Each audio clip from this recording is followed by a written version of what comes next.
It's me, Mr. Johnson. I'm here to go over the discussion questions for the lottery.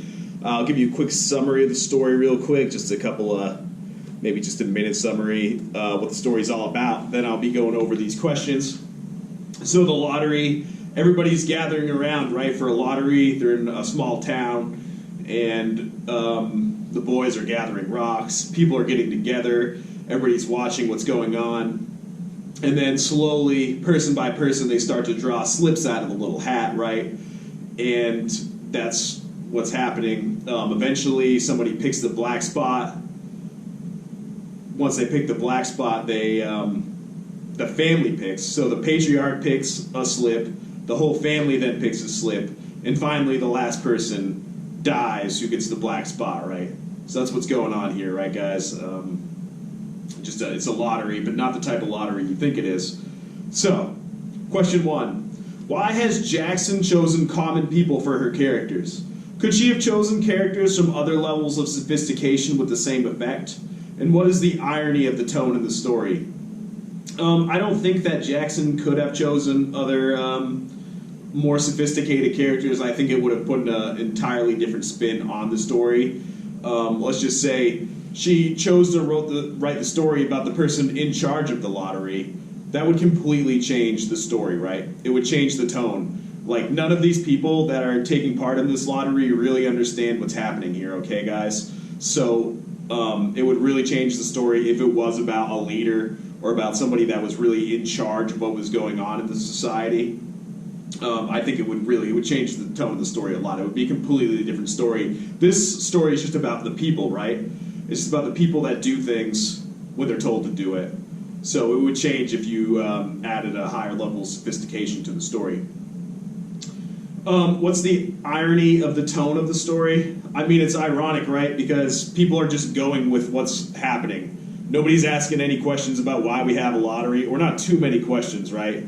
The tone is kind of upbeat. You know, the kids are all excited at the beginning, and that kind of puts a weird spin on this story, right? So, what seems to have been the original purpose of the lottery? What do people believe about it? So, there's a clue in the story, guys, about what the original purpose is, and it's a specific quote from the story, and the quote, I believe, is,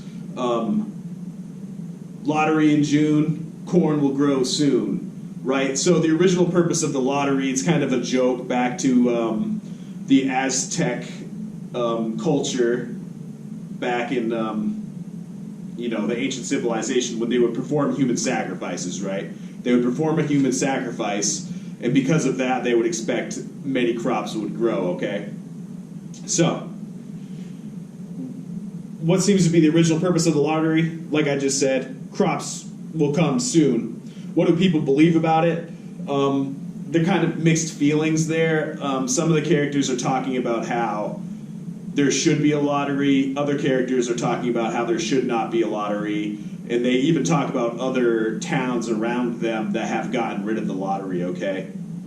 So, is it important that the original paraphernalia for the lottery had been lost? What do you suppose the original ceremony was like? And why have some of the villagers given up this practice? Why hasn't this one? So, I think it's really important that the original paraphernalia has been lost. Because why are they having this ceremony that nobody understands, essentially? Why they're even doing it?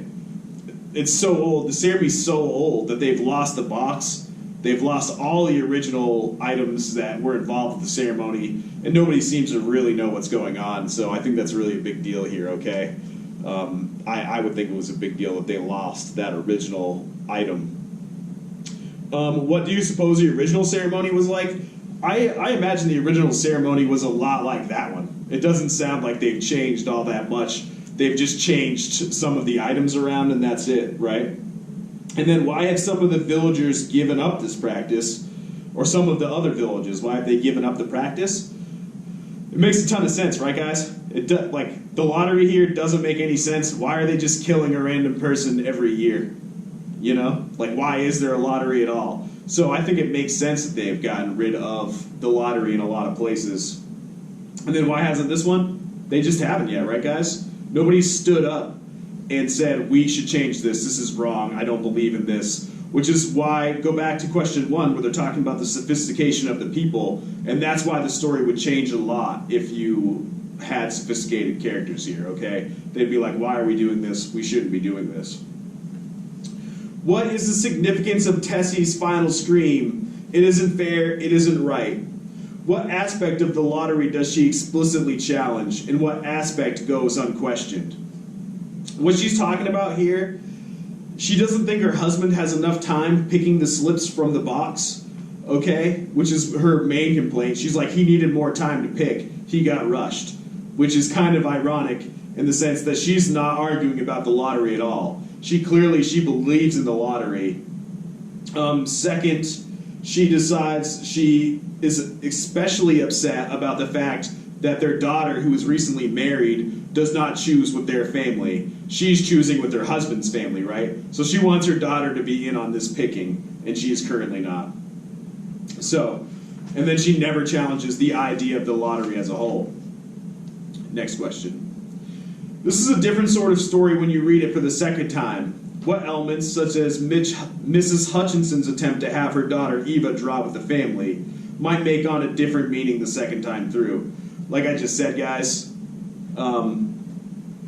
she wanted her to draw with the family, and she wanted her to die, right? She wanted the daughter to have a chance at drawing the black spot, which would mean the daughter would be sacrificed here.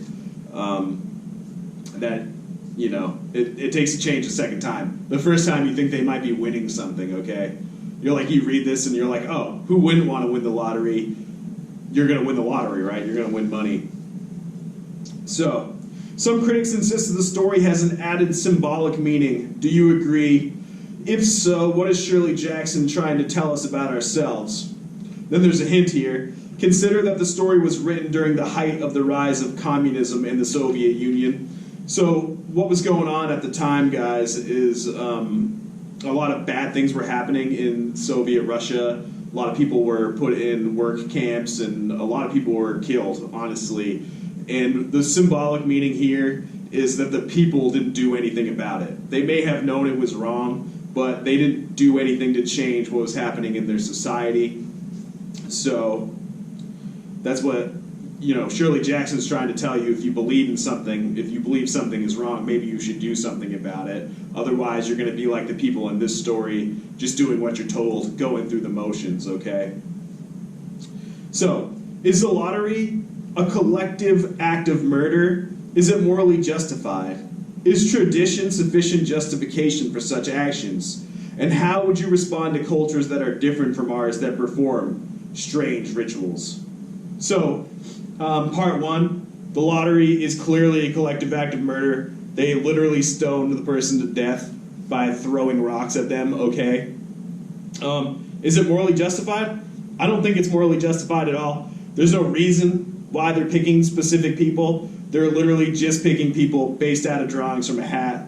It doesn't make any sense to us anyways. Our American culture right now doesn't have anything like this. I don't think there's any sufficient justification for such actions. There's no proof that corn is going to grow because they sacrifice somebody, right?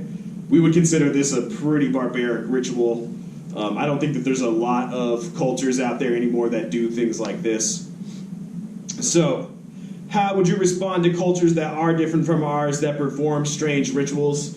I mean, honestly, it depends on how strange the rituals are, okay? I mean, if you heard some rituals, you might be like, oh, that's not too weird. And then some rituals might be like, oh, maybe you shouldn't be doing that, right? You shouldn't be stoning people to death once a year so corn will grow better, okay? There's not really any logical connection between the two things there, all right? And then describe the point of view of the story. How does the point of view affect what we know about the situation? And how does it preserve the story's suspense? All right, guys, so this story is what we would call a third-person limited story, okay? So there's two types of third-person stories. There's third-person omniscient, which we're going to get to here with the lady and the tiger in a second. And then there's also third-person limited. This is third-person limited. The narrator in the story does not know everything about the story, okay? The narrator here only knows a little bit about what's going on. It's a passive observer, but it's a narrator, and it's a third person watching from afar. It doesn't have all knowledge about the situation. It only knows a little bit, okay? So it's third person, limited. How does it preserve the story's suspense? That person doesn't know who's going to get picked. They know about the lottery. They're not all-knowing, okay? It's just not an all-knowing person. Pick me. Over here. I got a question. Well, actually, it's more of a comment.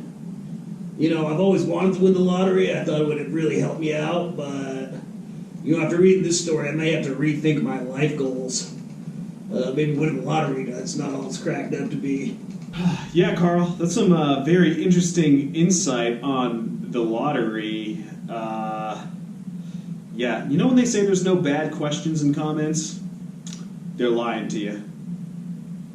I'm Mr. Johnson. You're watching Virtual School.